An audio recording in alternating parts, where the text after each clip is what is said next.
Minha filha, olha, sexo funciona desse jeito, isso não existe mais, porque hoje aprende-se como que a coisa funciona muito antes do tempo. Então a questão é muito mais da construção de um relacionamento, veja, a construção de um relacionamento. Construção, ninguém constrói um prédio da noite para o dia. A coisa é demorada, a coisa é devagar e precisa de um excelente alicerce. É a construção de um relacionamento que irá propiciar um campo, um terreno, no qual haverá a oportunidade de se conversar sobre o assunto. Então, se nós não partirmos da conversa básica, do relacionamento básico, de assuntos triviais, onde um filho tem nos pais a confiança de chegar e de se abrir, porque teve uma dificuldade na escola, porque teve um problema não sei aonde, se não existir esta base, podemos tirar o cavalinho da chuva, porque o assunto da questão sexual não vai ser abordado. Por que não vai ser abordado? Porque este é um assunto que é muito mais íntimo. E nós, veja, você chega e conversa sobre as suas intimidades, os seus problemas, sejam quais forem, mesmo que não sejam da área sexual, com qualquer pessoa que você encontra na rua, com qualquer pessoa do seu trabalho, que você conversa de bom dia, boa tarde, boa noite. É lógico que não. Portanto, só vai haver a oportunidade de se tratar o tema de sexualidade com os filhos quando houver um relacionamento que tenha um determinado nível de profundidade. Então, o que nós temos que tratar aqui não é nem da questão de, olha, o que é o sexo, para que ele serve, não é isso. O que nós temos que tratar aqui é que nós precisamos fazer a construção, precisamos construir um relacionamento onde haja condições do filho chegar e se abrir, e haja a condição também da gente chegar e perguntar determinadas coisas, para que ele tenha condições de se abrir para conosco. Porque senão a gente vai ficar naquela coisa de eu não pergunto, você também não fala. E aí a gente faz de conta que nada está acontecendo. Fazemos de conta, né? Olha, eu vou nem perguntar. Já pensou? E eu vou perguntar se está namorando, eu vou perguntar se tem. Então eu faço vista grossa para cá, como se não estivesse acontecendo. Ele faz vista grossa para lá e parece que nada está acontecendo. Mas fiquemos alertas. Está acontecendo? Sim. E isso nós temos que ter na cabeça. Se nós não atuarmos nisso, vai acontecer. Vai acontecer. E da jeito errado. Os irmãos creem nisso? Então vamos começar. A construção de um relacionamento não tem jeito, ela vai começar pela comunicação. Toda vez, você deve ter escutado falar 1000 vezes sobre comunicação, mas eu tenho que falar de novo. E a comunicação, nesse momento, eu quero colocar o seguinte: nós precisamos aprender a ouvir os nossos filhos. Veja, vocês vão me entender, nós queremos falar sobre sexualidade, mas não será esse o primeiro assunto. Nós não vamos chegar e ouvir os nossos filhos falarem sobre a questão sexual, sobre o que eles pensam, o que eles têm de dúvida, logo na primeira conversa. Nós estamos construindo, e essa construção vai passar por ouvir qualquer coisa que eles queiram falar. Mas esse ouvir é um ouvir que é mais do que ouvir com os ouvidos. Por quê? Porque nós temos que aprender que ouvir envolve também os pés. Você já falou com esse alguém andando? Não é gostoso? Você conversar com seu filho ele andando, não é uma delícia? Não dá vontade de voar no pescoço dele? É ou não é? Ou seja, nós para ouvirmos é preciso que a gente ouça também com os pés. Então quando estiver conversando com o filho, pare o que estiver fazendo para ouvir o que ele está falando. Por quê? Porque isso demonstra que você está dando atenção. É importante para você o que ele está dizendo. Ah, mas é uma bobagem. Veja, é uma bobagem. Tudo bem. Hoje, o assunto que ele está tratando com você é uma bobagem. Mas você está construindo uma relação que vai levar a um nível de profundidade tal que lá na frente você será capaz de chegar e perguntar, e ele também será capaz de chegar para você e perguntar determinadas coisas. Mas isso começou com uma bobagem. Dando atenção, ouvindo com os pés, ouça com os olhos também. Olhe para o filho quando eu estiver falando. Ah, mas é uma bobagem o que está dizendo, eu estou ocupado aqui, o jornal ali, né? Não é bom conversar com alguém? Você já conversou com alguém? Né? Seu marido assistindo o jogo e você conversando com ele, não, beleza? Ou seja, não tem jeito. Gente, é impossível que nós possamos estabelecer, construir uma relação onde haja uma comunicação eficaz se não há o ouvir com os olhos. Prestar atenção ao que a pessoa está falando. Sabe por quê? Isso significa que essa pessoa tem valor. Porque se fosse o seu chefe falando com você, você ia ficar uma estátua imóvel, parado, olhando e nem piscar. Por quê? Porque você considera o chefe uma pessoa que é importante. Mas o filho não, você está fazendo outra coisa e coisa e tal. Ou seja, a mensagem que essa pessoa recebe é que ela não tem importância, o que ela pensa não é importante, aquilo que ela sente e está querendo dizer não tem importância para você. Então, você acha que assuntos mais sérios serão tratados? Nunca. Jamais. Não se vai chegar nunca nesse nível de comunicação que é necessário. Por quê? Porque a gente só não está ouvindo com os olhos, não está ouvindo com os pés, não está ouvindo com as mãos. Você já falou com uma pessoa que fica com a caneta assim?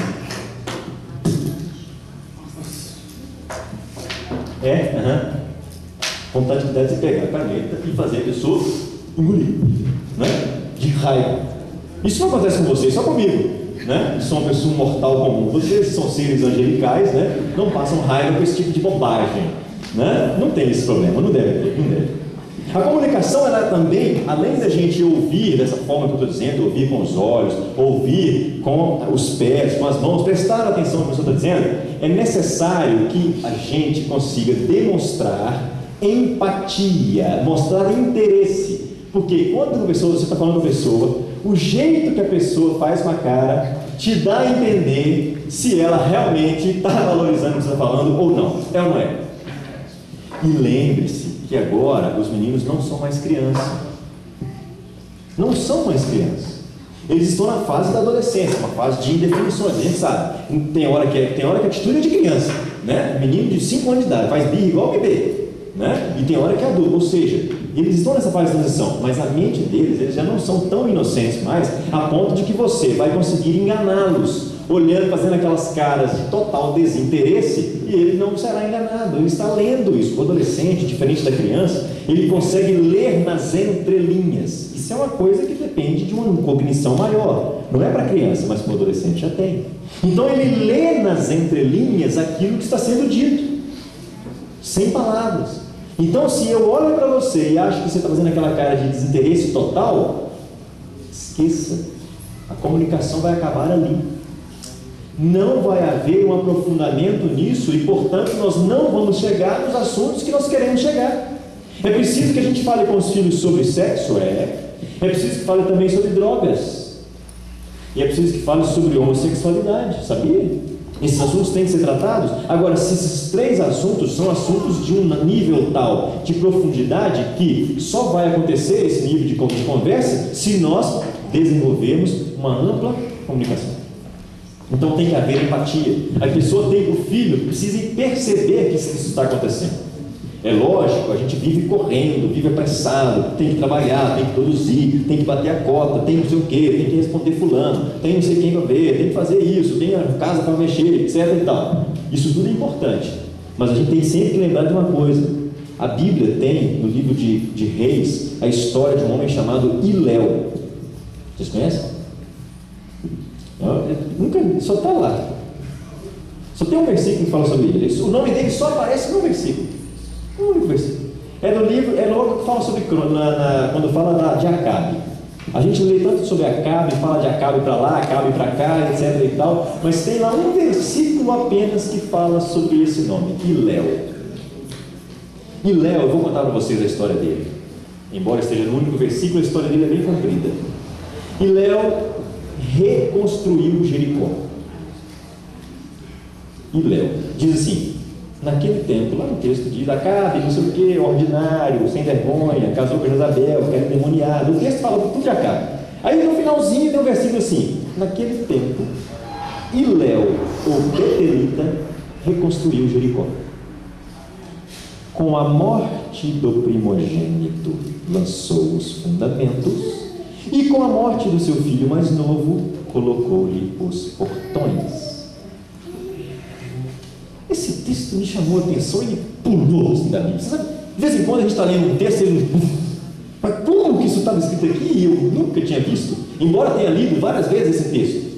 E Léo, o betelita, pulou assim. Veja, esse homem foi uma pessoa importante. Tão importante que ele reconstruiu uma cidade. Então deve ser, não é qualquer um, entendeu? Não é um Zé Goiaba, é um camarada, gente importante. O cara reconstruiu uma cidade. Isso está mencionado lá, mas isso está lá no texto, não é por causa dele ter construído a cidade. É para frisar que ele construiu a cidade, mas para construir a cidade, ele perdeu o primogênito e o filho mais moço. Aí você fala, meu Deus, por que tem isso daqui? Aí a gente volta lá no livro de Josué, porque quando Josué tomou Jericó, ele falou assim, olha, maldito aquele que reedificar esta cidade. Com a perda do filho mais velho lançará os fundamentos, e quando o filho mais moço lhe colocará os portões. Por que eu estou chamando a atenção disso para vocês?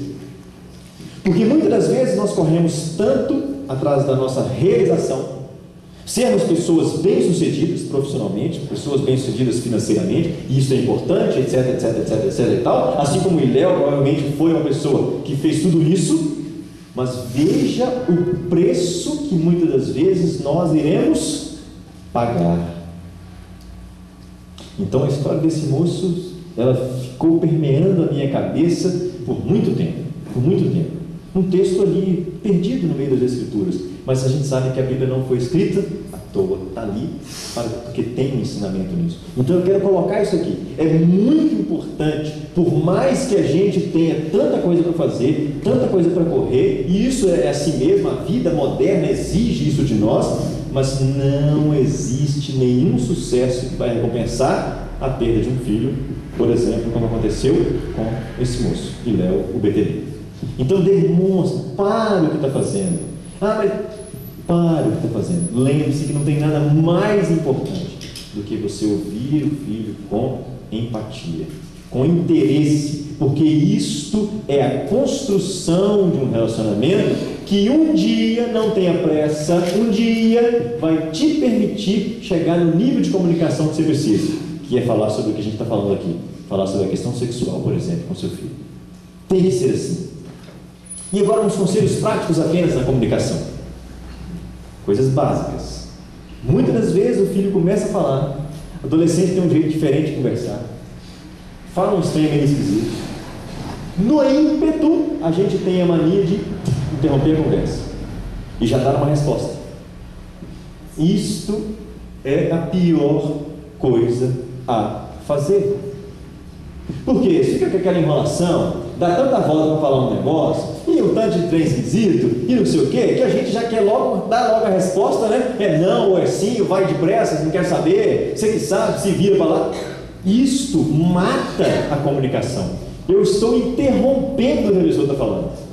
Mesmo que seja algo demorado, que seja algo que você não tenha o menor interesse, lembre-se que isso faz parte de uma construção. Ninguém gosta de tijolo, mas você gosta daquela cerâmica bonita. Mas jamais você vai assentar aquela cerâmica bonita se não começar pelos tijolos. Não é? Você já viu a pessoa falando, olha que bonito aqui, ó, estão construindo aqui, fazendo a sapata para poder começar aqui, fazer o concreto, para levantar a coluna. Alguém já foi lá mostrar uma foto da casa dele, olha que bonito aqui. Não é? Mas essa parte ela é fundamental para que a gente chegue lá no que nos interessa do acabamento. Uma outra coisa que é importante, do ponto de vista prático, não interromper, ouvir, tá certo? Está falando, empatia, etc. Não interromper. Agora, uma coisa que às vezes atrapalha bastante é que às vezes o assunto que está sendo trazido nos deixa incomodado. Às vezes vai sair uma pergunta para a qual a gente talvez nem saiba a resposta. Talvez quer saber se vai ou não vai, não sei aonde. Aí você não sabe, não conversou com o marido ainda, não conversou com a esposa. Então você, naquela angústia, você começa a se concentrar no que você irá responder. Claro, aqui ninguém nunca fez isso, mas eu faço isso. Então, quando você se concentra no que você vai responder, sabe o que acontece? Você perde o que a pessoa está falando. Você perde o que ela está falando. E muitas das vezes, naquilo que ela está falando, nas entrelinhas do que ela está falando, há algo tão importante para você pegar, que é um gancho para poder dar sequência à conversa, mas você perdeu. Por quê? Porque quando o assunto começou, você ficou meio preocupado, o que eu vou responder, já começou a pensar, e a orar, e a clamar, e etc. e tal, e perdeu a conversa. Então não há por que fazer isso. É seu filho, não é inimigo. Você não está no embate, você não tem que ganhar uma batalha, entendeu? Vocês não estão lá no dois advogados, né? Chega um e fala, acusa, enquanto isso o outro está só anotando as coisinhas lá para poder voltar e sentar o pau naquilo que ele falou, não é assim? No julgamento, né? Um advogado vai lá e fala um tanto de coisa, aí o outro, né? Não é isso. Somos pais e filhos, unidos com um único propósito: educar esse filho para que ele possa passar por essa fase de indefinições, e a adolescência é essa fase de indefinições, não é adulto, não é criança, não é? O corpo é de adulto, a cabeça ainda é de criança, e essa coisa toda, não definiu a profissão, não definiu o direito que vai fazer da vida, etc. Essa fase toda, nós estamos apenas juntos para passarmos por essa transição de uma forma bem sucedida. Então não há motivo de eu ficar tenso, pensando já numa resposta que eu vou dar para poder detonar logo, matar logo o assunto. Concentra no que você está ouvindo. Esquece, depois você responde o que vai responder. Ah, mas e se eu não tiver uma resposta adequada? Veja, as crianças, tipo as minhas, acham que a gente é super-herói, não é assim? A gente resolve qualquer coisa, a gente tem superpoderes. O filho adolescente não pensa isso.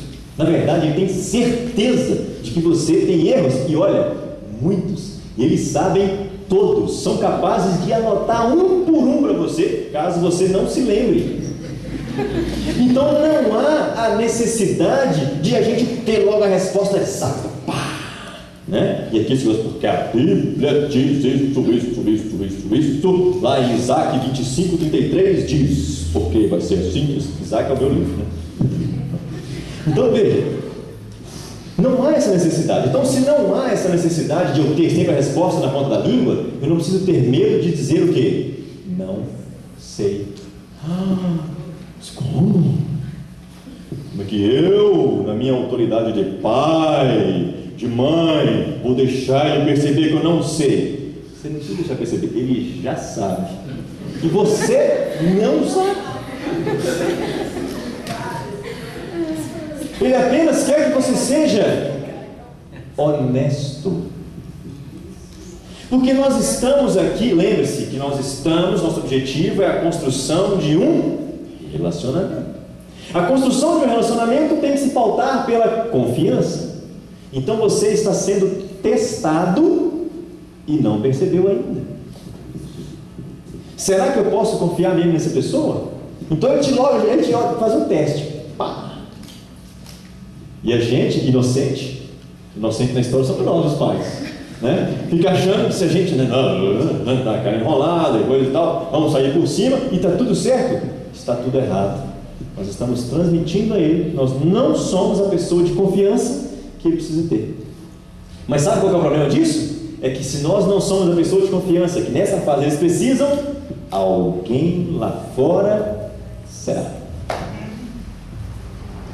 Então o lugar que deveria ser nosso no coração dos filhos vai ser ocupado por alguém. E por culpa nossa mesmo, porque a gente está tentando demonstrar algo que ele sabe que a gente não é. Então não há necessidade de ficar apreensivo quando a gente não souber. É só dizer que não sabe. Eles sabem que nós erramos. E aí eu entro para o outro aspecto: admitir erros.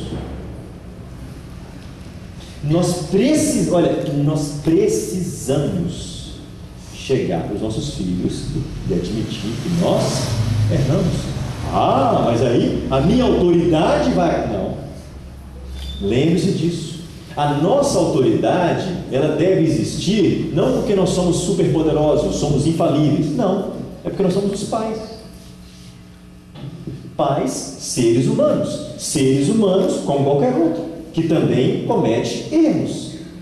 Que por incrível que pareça também peca. Como é que um pai pode pecar? Será que a igreja tem só todo mundo aqui é Jesus Cristo, né? Então a igreja de Jesus Cristo, dos santos do dia de hoje, porque nos últimos dias já tem outro, né? Então veja, nós precisamos ter isso. Com isso, veja, eu coloco isso para nós, porque é o seguinte, porque quando nós temos o direito de errar, temos o direito de admitir que não sabemos, isso diminui a tensão na conversa. Então aquela conversa que fica tensa, o filho percebe. Vocês acham que eu não percebi que quando a mãe chegou e falou, porque se engravidar, ela acho que ela estava mais nervosa do que eu. Entendeu? A tensão estava ali nela. Ela sentia a necessidade de conversar sobre sexualidade comigo e, sabe?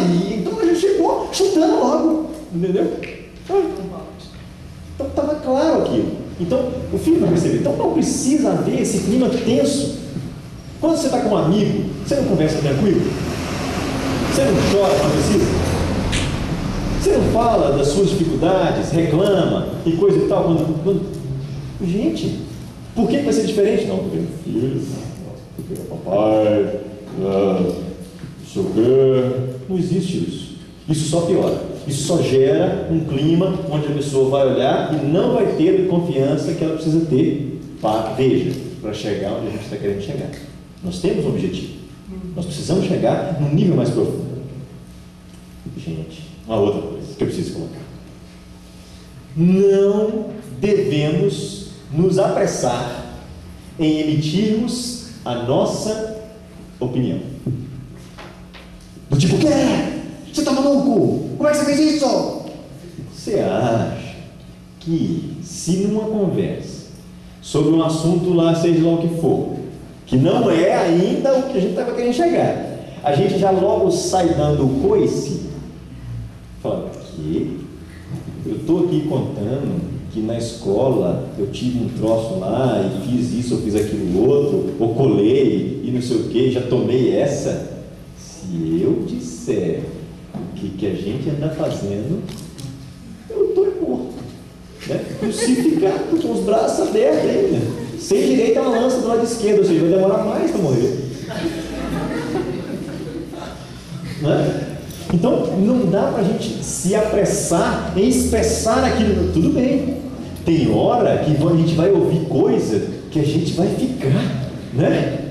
Calma, segura a onda, como eles gostam de dizer, segura a onda, né?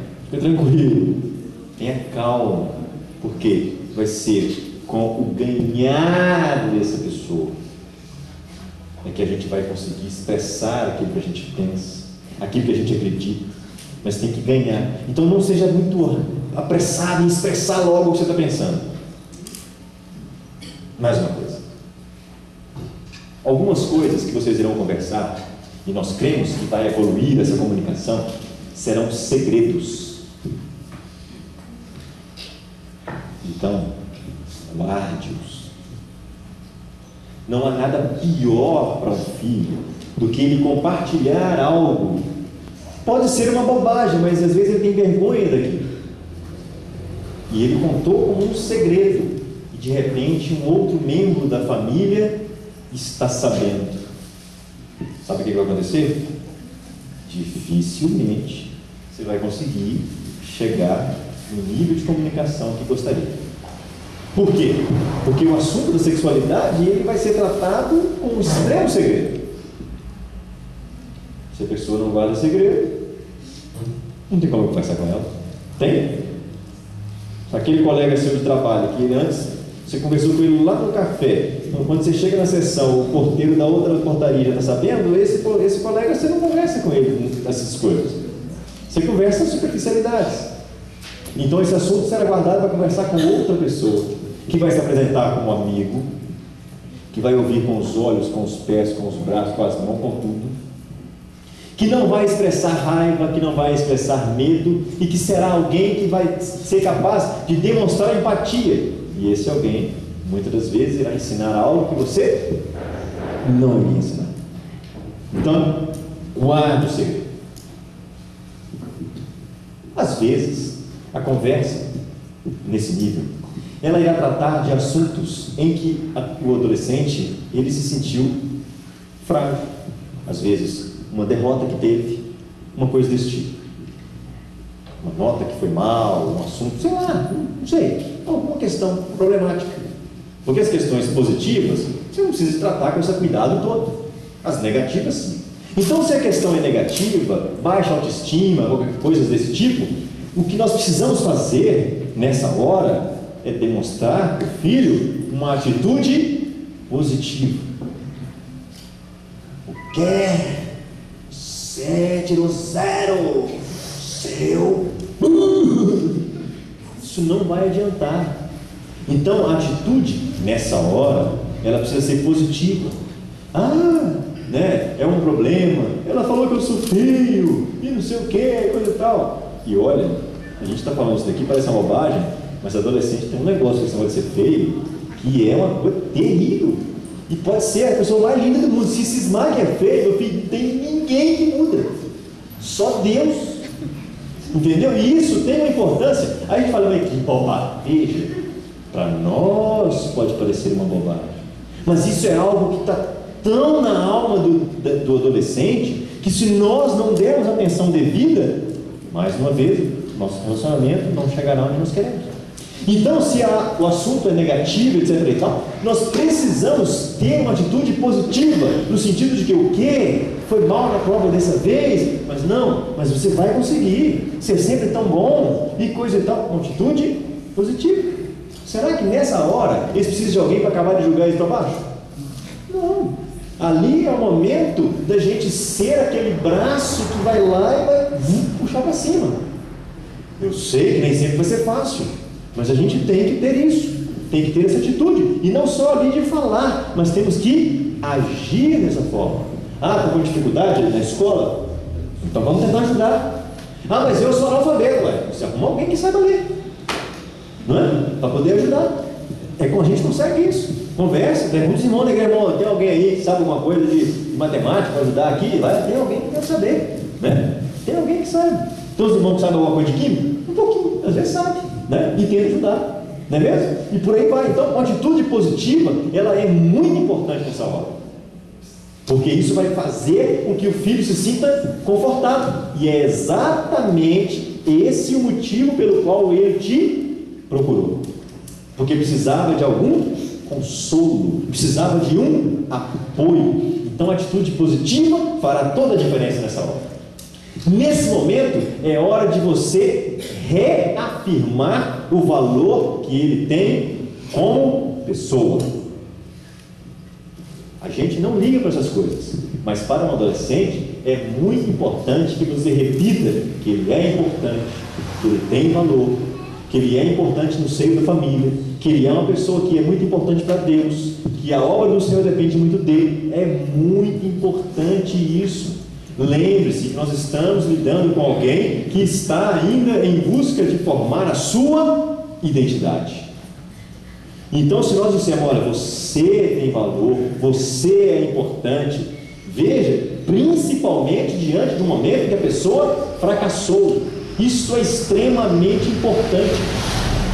Colocar que a atitude de repente tomada, não quer dizer que você aprova a atitude, não significa isso. Nós temos que desvincular essas duas coisas. Muitas das vezes nós tratamos o filho pela atitude que ele tomou, e isso tem que ficar claro. Até na hora de aplicar uma disciplina tem que estar claro: olha, você é especial, você tem muito valor, você é muito importante.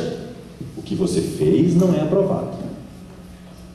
Isso é importante, diferenciar as duas coisas, porque às vezes na hora da ira a gente acaba falando coisas como se a pessoa e a atitude cometida fossem a mesma coisa, e isso na alma do adolescente vai uma marca que vai ficar ali.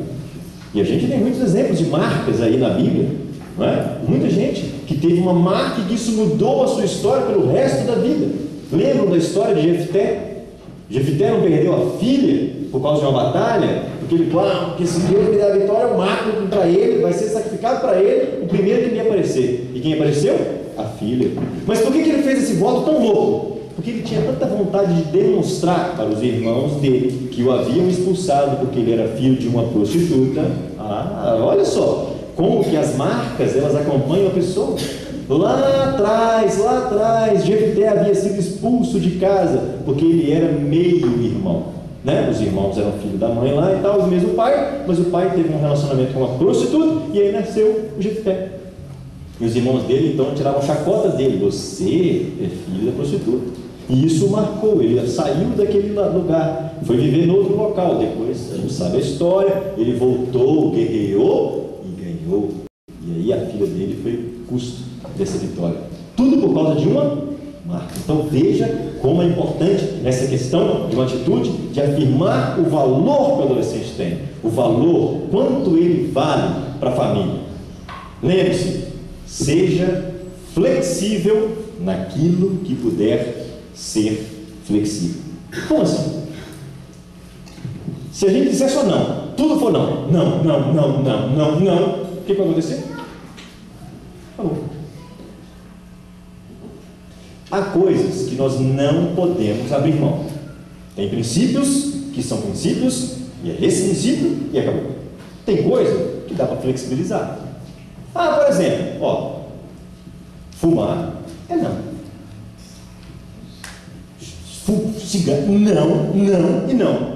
Entendeu? Mas será que eu posso ir para o encontro de adolescente depois do culto? A gente pode ir na pizzaria e, em vez de eu chegar em casa às 10h30, eu chegar às 11h30? Isso pode ser flexibilizado, isso pode ser conversado, não pode? Vai fazer tanta diferença? Então, e às vezes a gente não, porque em casa as regras são rígidas. Aí, aqui em casa ele é um santinho, né? Igual uma colega que a gente tinha. Ela era de uma determinada denominação, não podemos dizer o nome, por motivos de ética profissional e pastoral, e aí a mãe obrigava a usar o cabelão, o saião e etc. Ela saía de casa desse jeito. Chegava na escola, meu amigo, as que não eram crente ficavam de bobeira. Entendeu? Aí acabava a aula, coisa e tal, eu ia chegar em casa, né?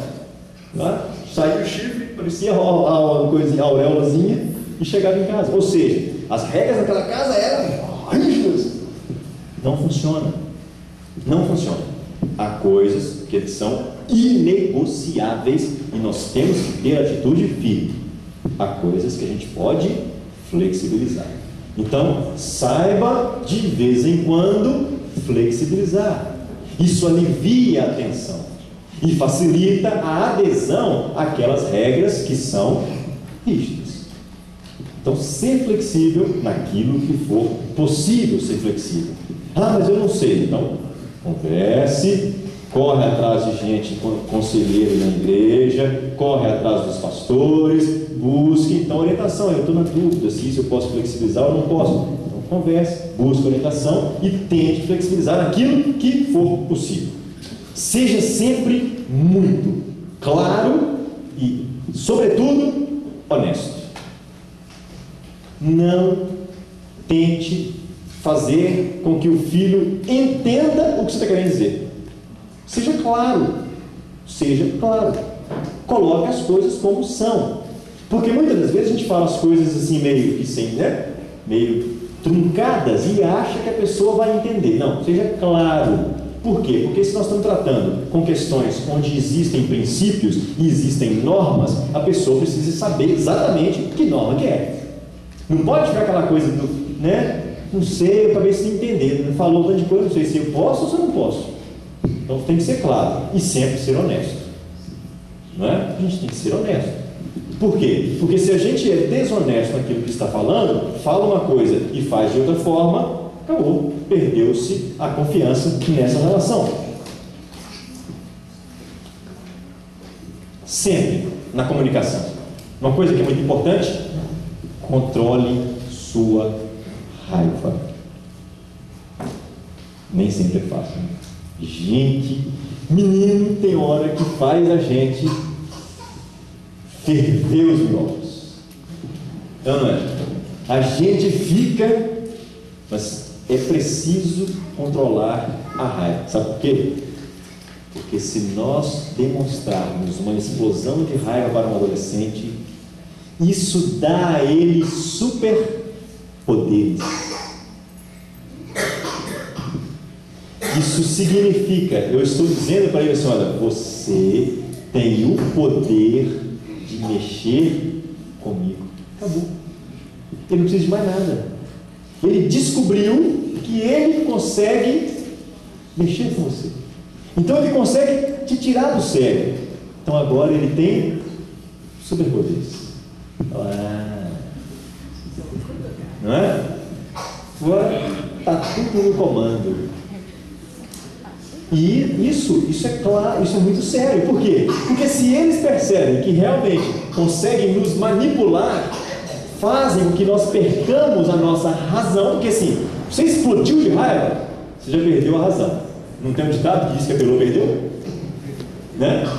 Apelou, perdeu. Então, se dali eu estou naquele embate, isso vai acontecer, já deve estar acontecendo. Se nós já temos filhos adolescentes, nós já tivemos algumas situações desse tipo. Se na hora daquele embate, se nós explodimos na raiva, pronto. Isso significa que quem tem o poder de nos controlar não somos nós, são eles.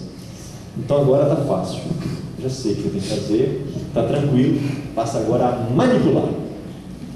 Manipula a gente, por quê? Porque nos tira do sério. Toda vez que a gente tiver com a tampa da panela de pressão para sair, é melhor a gente pedir para sair. Pede para sair, né? Pede para sair. Vai para o banheiro, pede um minuto, vai lá tomar uma água, fala que vai para o banheiro, sai. Não enfrente estando com raiva.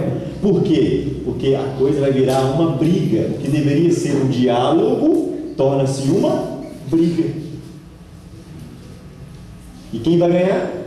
O filho.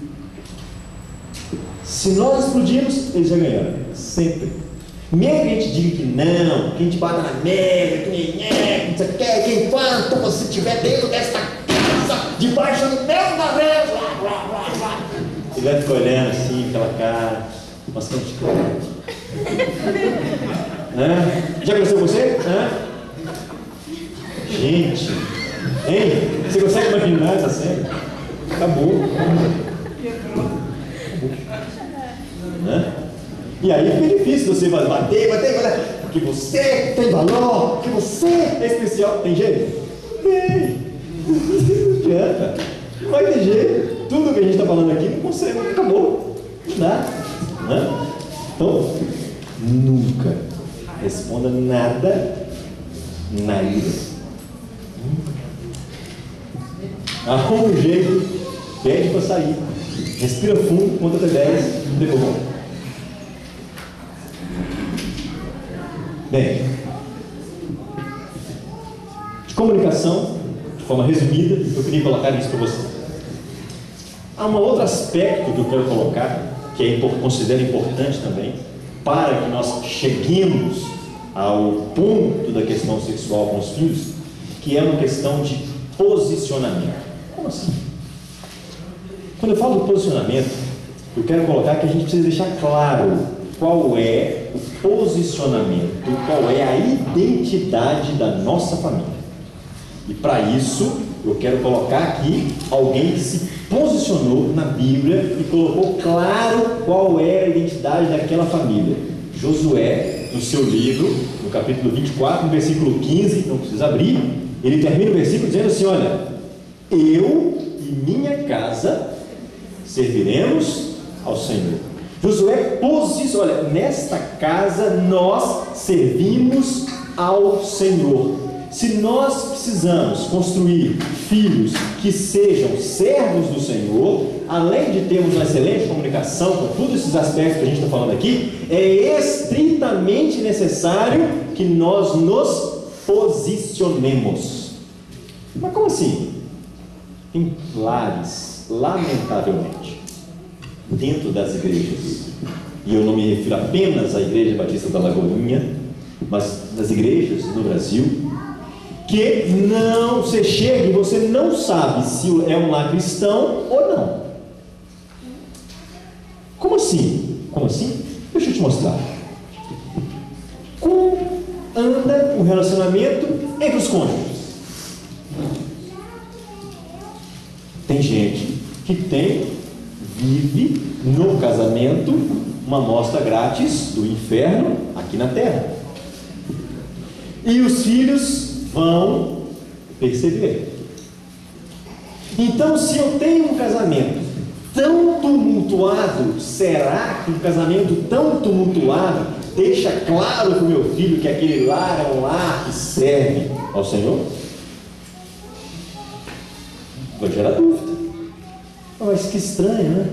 A gente vai na igreja, aleluia, chega em casa, isso, veja, nós estamos numa mente que está em formação da sua identidade. Gera conflito.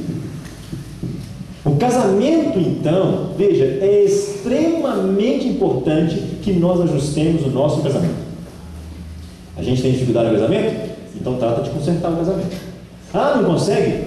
Gente, aqui na Lagoinha tem tanto ministério para qualquer coisa. Se você tiver problema de dor de barriga no casamento, tem um ministério para tratar das dores de barriga no casamento. Pode ter certeza que tem. Entendeu? E se não tiver, você fala que eles arrumam na semana seguinte, já está pronto o ministério esperando. Então veja, você tem tanto apoio no sentido de buscar para quê? Para que tudo bem, mas nosso casamento, e a gente começou meio assim, e coisa e tal, a gente nem era crente. Não importa. Não importa. Tem solução. Agora, corra o quanto antes em busca dessa solução. Por quê? Porque a construção da identidade dos seus filhos está dependendo disso. Porque eles percebem o clima que rola entre os pais. Se tem amor, se não tem. Você sabe que tem casal que não se beija na frente dos filhos?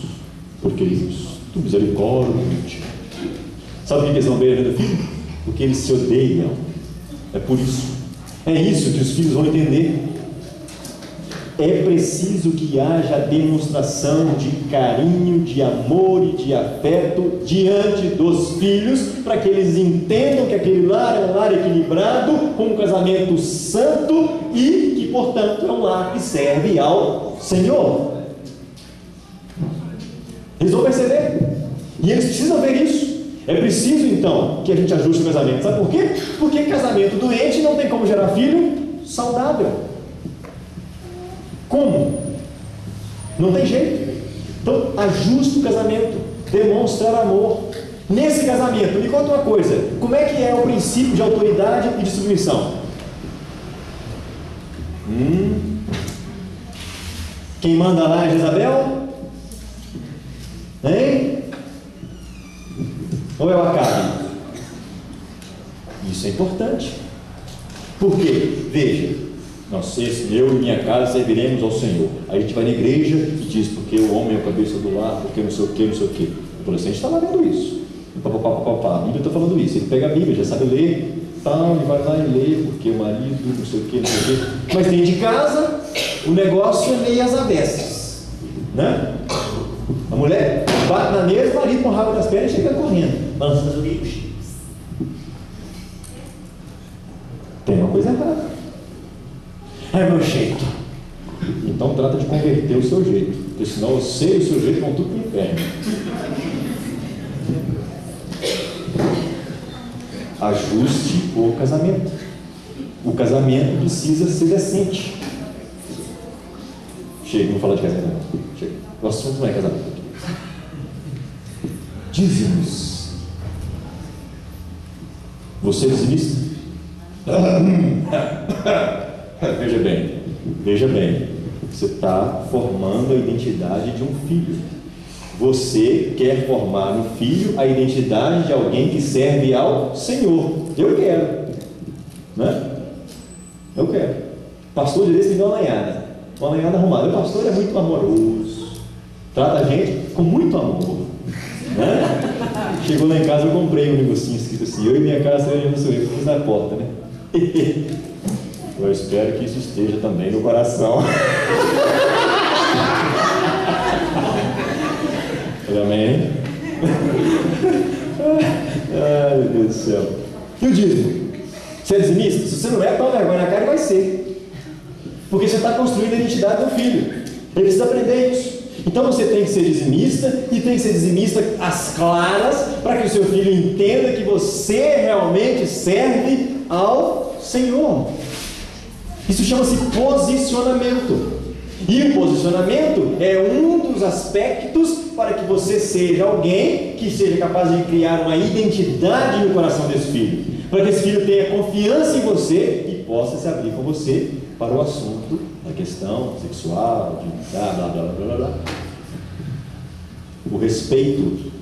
Em casa existe respeito entre as pessoas se respeitam ou as pessoas não se respeitam? As pessoas se falam ou as pessoas gritam entre si? Por quê? Se dentro de casa o povo grita um com o outro, significa que não existe respeito. Porque ninguém grita com o chefe, porque tem muito respeito. Não grita com o pastor, porque tem muito respeito. Você falou, pastor Márcio! Hã? Vai virar estátua de sal na hora, porque ele não está bom.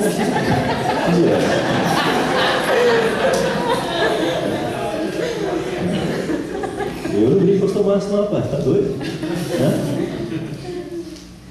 Um outro aspecto que é importante no posicionamento do lar. Josué 24:15. Eu e minha casa serviremos ao Senhor. É? Está certo. Como é que fica a televisão nessa casa? Você assiste novela?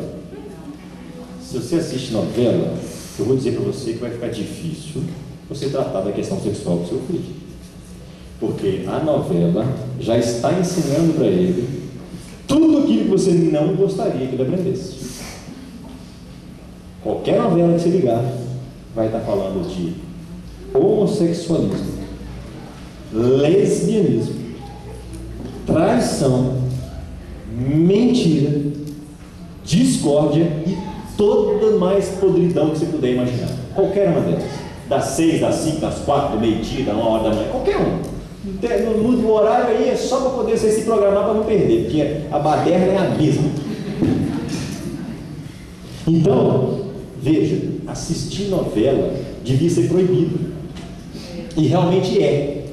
A Bíblia já proibiu. Só que a gente não entendeu. Né? Como não tem a palavra novela aqui dentro, o povo não entende. Mas lá diz, não conformeis com este século, com este mundo, mas transformai-vos. Não é? Então, conformei-vos, não vos conformei. Não vos conformei, não tomeis a forma. E então, todas as vezes que você está absorvendo o que a televisão está falando, é a televisão que dita as modas e os costumes, é a televisão que molda a sociedade. Sabia disso? Você sabe como é que o cabelo do povo aí fora? Do jeito que a televisão mostra. Você sabe que a roupa que o povo usa? Aquela que a televisão mostra. Você sabe por que adolescente hoje em dia faz sexo com 14, 15 anos? Porque foi a televisão que ensinou. E se você então deixa que ela entre na sua casa, depois não reclame. Porque o que acontece? Eu já vejo isso. O que acontece? A gente às vezes vai dar uma palestra, você vai ver. Aí vem os pais cheios de problemas para você poder ajudar. Ah, meu filho é isso, é aquilo, é aquilo outro. Tipo assim, ele assiste novela? Assiste. Ah, então tá certo. Liga lá para a Rede Globo e pede eles para te ajudar agora. Porque não é comigo, não é? Aí traz para a igreja o problema. Você na sua casa não se posiciona.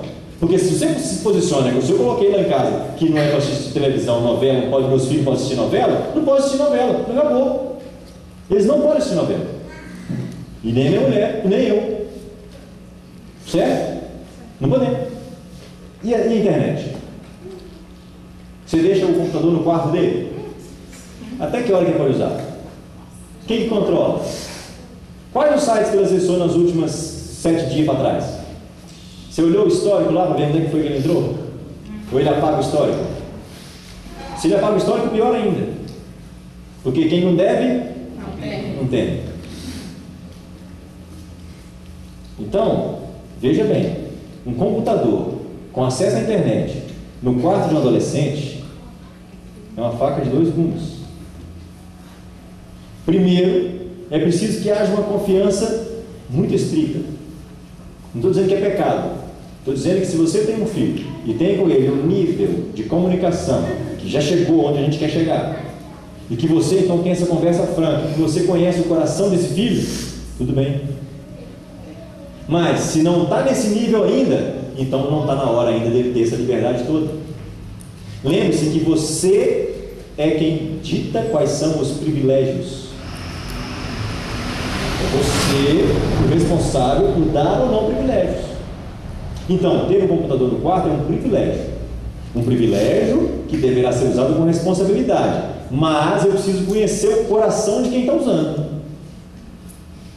Você já está conhecendo? Você já tem esse nível de conversa? Você conversa sobre pornografia com eles? Já consegue conversar sobre pornografia assim tranquilamente? Tranquilo, conversa? Olha isso, aquilo outro, tal, conversa. Fala sobre masturbação. Não tem esse nível ainda. Então cuidado, porque a internet tem. Eu fiz questão de acessar um site para trazer para vocês aqui. O site é assim, você joga no Google assim, adolescência. É o primeiro site que aparece. O site é www.adolescencia.org.br. Vocês vão ficar chocados com o que tem lá. Lá fala assim, tem assim, liberdade de escolha, liberdade sexual, tem assim. Aí eu cliquei. Fala, não, porque a orientação sexual, ela não dita qual é o sexo da pessoa. Porque, na verdade, você pode ser uma coisa, mas naquele momento a sua orientação é outra. Então, ter uma relação homossexual não significa que você é homossexual. E por aí vai. Falou. Blá, blá, blá. É o que está lá. E esse site é considerado um site de utilidade pública. Aí ela fala sobre os preservativos, sobre o uso de anticoncepcionais. Ela fala até sobre os direitos do adolescente. Fala. Então, cuidado. E olha que esse, pelo menos, não tem nenhuma imagem. Ele está no texto. Coloca essas coisas. Ele, na verdade, prega. Literalmente, ele prega. Sexo. Seja com homem, com mulher, do jeito que quiser, do jeito que coloca lá, tanto faz. Fala, não, porque você, o adolescente, ele ainda não se descobriu. E não sei o que vai falando. Eu falei, tá doido, rapaz. O jeito que colocou lá, dizia assim, ó, não, porque não tem problema, assim. Depois você se define. Então você vê como é que é aqui, passa ali, vê qual é que é lá também, e coisa e tal. Um cardápio. Agora veja. Nós não conseguimos conversar sobre isso com os filhos, mas olha como é que está lá. E isso está na internet. Se está na internet, um site aberto, assim, ó, livre. Então eu pergunto para você, o que site seu filho tem que buscar? Não. Meu filho estuda numa escola muito boa, uma escola muito avançada, e precisa de um computador para as tarefas da escola. Estudioso. Estuda demais esse menino, né? 1h da manhã na internet é muito estudioso. Isso é um gênio, né? É a reencarnação do Albert Einstein. Né? Então, cuidado com a internet. Agora, vale também para nós. Lembre-se que nós estamos falando de posicionamento. Quais os sites nós buscamos na internet? De vez em quando a gente escorrega na internet. É posicionamento. Muitos lares são desfeitos por causa de pornografia veiculada na internet. Histórias das mais absurdas a gente fica conhecendo, ouvindo, porque começou com o quê? Com a internet. E às vezes não começa nem na pornografia, começa no Facebook. Fulaninha de tal quer ser sua amiga. Aceitar? A fulaninha de tal é uma menina lá de quando eu era criança pequena em Labacena, e coisa e tal, e não sei o que, e fulano, como é que você está? Não sei o que, e vai, e aí de repente vai dando aquela coisa e tal, a gente podia se encontrar, a gente só fica aqui, vai teclando, pois é, endereço tal, todas horas, hein? A corda já está passada aqui, meu filho, há muito tempo, só está faltando puxar, e o Judas está lá, esturricado, né? Cuidado. Estamos acabando já, vocês estão ficando cansados. Bom, posicionamento, tá? Isso é importante. Então, a gente é crente? É crente. Então, nós não somos mais e gravamos, acabou. Mas se a gente vamos ser franco, vamos ser claro, vamos ser honesto e vamos realmente ser crente de verdade, ponto. Para que haja essa identidade na cabeça do filho. Para encerrar aqui, faltam só mais 3 tópicos. Estabeleça regras. Adolescente tem que ter regra. Esse papo de que não, de que ele já sabe e não sei o que ele já consegue resolver, isso não existe. Isso só existe na cabeça desses malucos aí, endemoniados, que inventando mentira na televisão. Tá? Isso não existe. Então tem que ter regra. Tem que ter regra. Olha, isso é assim, você vai sair tantas horas, vai chegar tantas horas, hoje você não vai, porque você fez isso e isso, portanto você não vai. Então, se existe regra, tem que existir também a disciplina. Porque se tiver uma regra e ela for descumprida, tem que ter uma disciplina por causa disso. Porque senão vira bagunça, vira impunidade. Por que o povo rouba e continua lá em Brasília? Porque existe a impunidade. Existe uma regra falando que não pode fazer o que eles fazem lá. Mas eles fazem e não é aplicada uma disciplina. Fica sem vergonha. Então, estabeleça as regras. Se tem regra, tem que ter também, existe uma disciplina se a pessoa descumpriu. Uma coisa muito importante, põe esses meninos para trabalhar. Não estou falando de mandar trabalhar para empregado, não. Tem que ter tarefa dentro de casa que quem ser eles tem que fazer. Ah, mas é que esse que estão pensando de quê? Não tem nada para fazer. Mal vai na escola. Entendeu? E fica horas no telefone.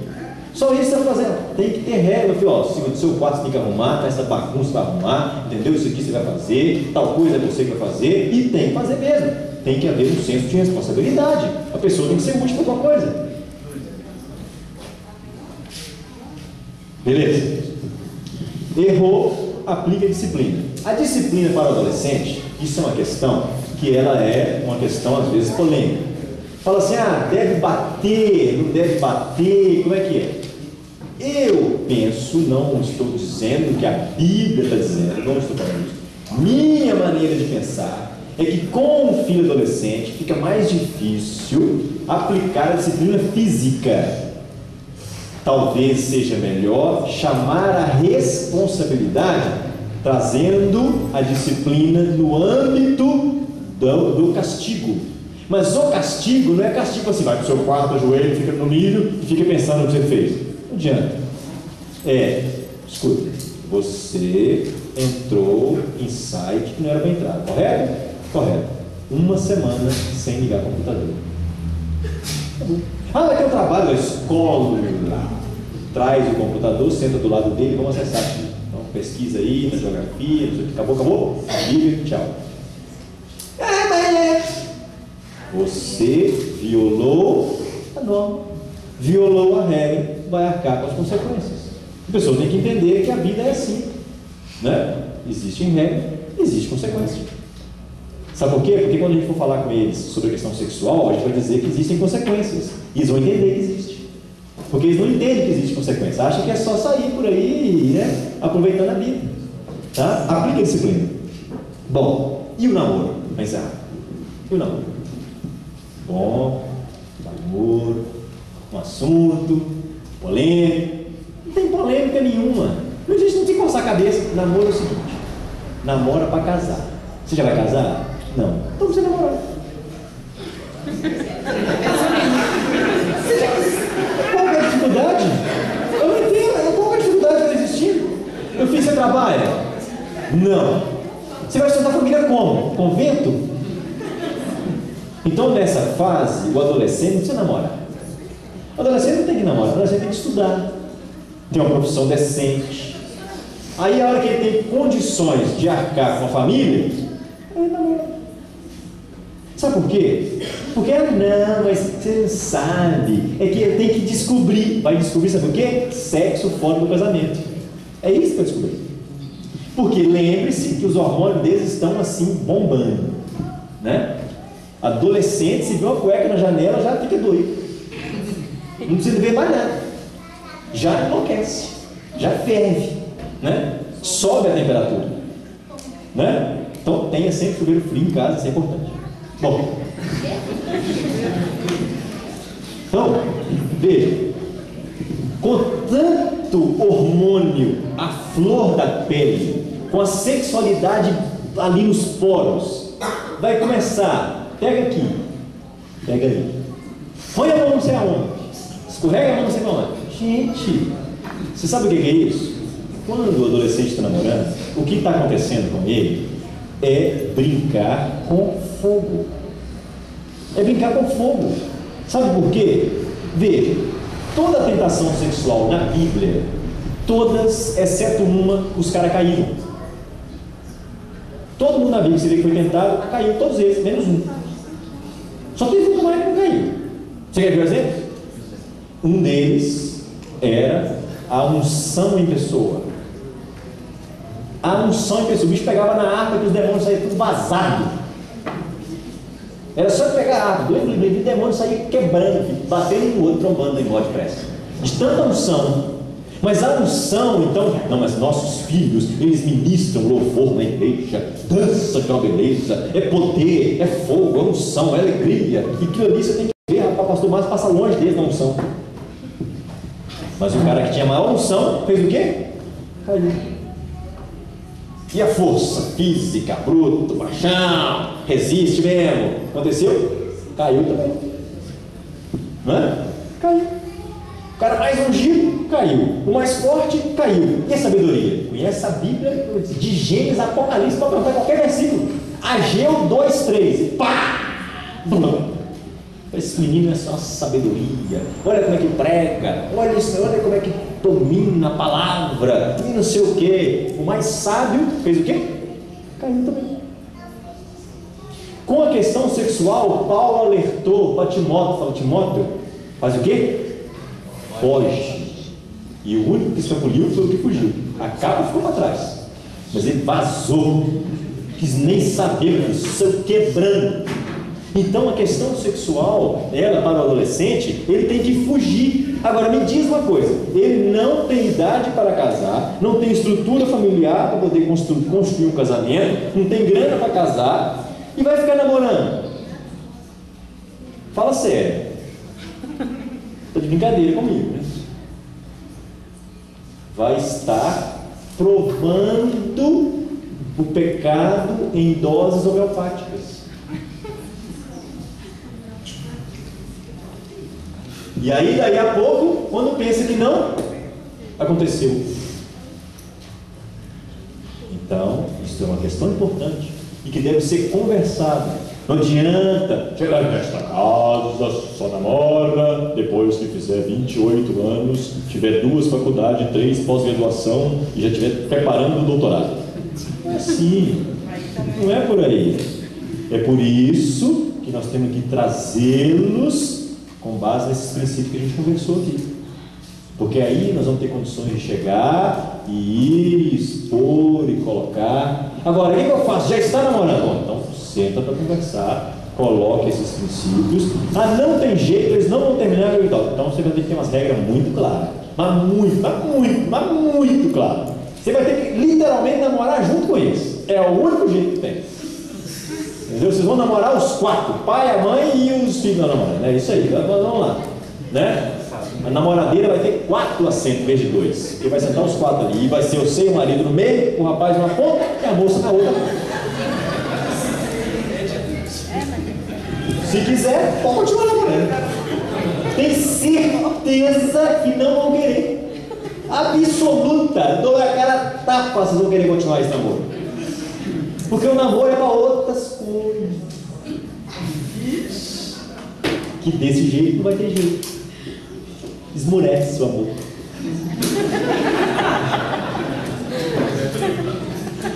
Gente, quero cansar mais vocês. Só para deixar aqui, eu acabei buscando algumas coisas, encontrei esse livro que eu achei muito bom, até trouxe para os irmãos verem.